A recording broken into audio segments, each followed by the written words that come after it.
सूरज की आंखों में ईसा के प्रति नफरत साफ दिखाई दे रहा है। उसे लगता है कि ईसा ने उसे धोखा दिया है और आकाश जैसे धोखेबाज इंसान को चुना है। और इधर बंटी की आंखों में आग है। वो ईसा की पूरी सच्चाई जानता है। वो गुस्से में सूरज से कहता है, भैया आप अंधे हो गए हैं। अपनी सफलता के अहंकार और इस नफरत की आग में आप उस इंसान को जला रहे हैं जिसने आपको ये मुकाम दिलाने के लिए खुद को राख कर दिया है।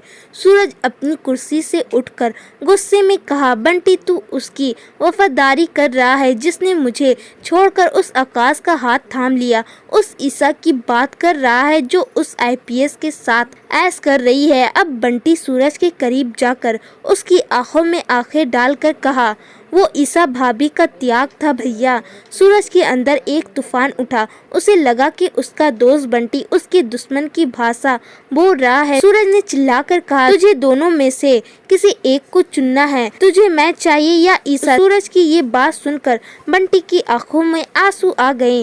अब बंटी धीरे से कहता है, अगर ईसा भाभी की त्याग की कीमत आप नहीं समझ रहे हैं तो मुझे ऐसी दोस्ती नहीं चाहिए। मैं ईसा भाभी के साथ खड़ा हूँ। बंटी की ये बात सुनकर सूरज का गुस्सा 7वें आसमान पर पहुंच गया। उसने बंटी का कॉलर पकड़ और उसे धक्के मारते हुए हवेली के मुख्य द्वार की ओर ले गया और गुस्से में कहा, निकल जा यहाँ से। आज के बाद अपनी शकल मत दिखाना।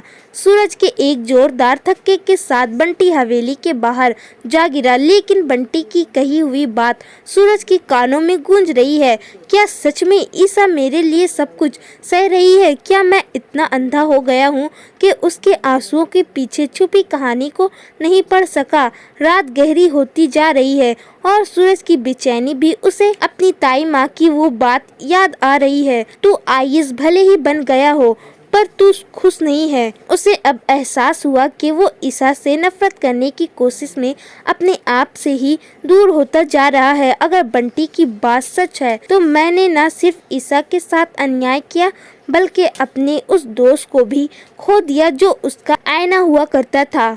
सूरज ने मेज पर रखे ईसा के एक पुराने फोटो को उठाया। उसने उस फोटो की धूल साफ की और उसकी आंखों में झांका। उसे लगा कि जैसे ईसा की आंखें आज भी उससे वही सवाल पूछ रही है, क्या आप वाकई में मुझे भूल जाएंगे? अब सूरज घुटनों के बल बैठ गया। एक आईएएस ऑफिसर जो पूरे जिले की समस्या सुलझाने का दावा करता है आज अपनी ही जिंदगी से हार रहा है। दोस्तों, आपको क्या लगता है? क्या सूरज ईसा को फिर से एक हो जाना चाहिए? अपनी राय कमेंट में ज़रूर बताएं। और अगर आपको ये वीडियो पसंद आया हो तो वीडियो को लाइक करें और हमारे चैनल को सब्सक्राइब करना बिल्कुल ना भूलें।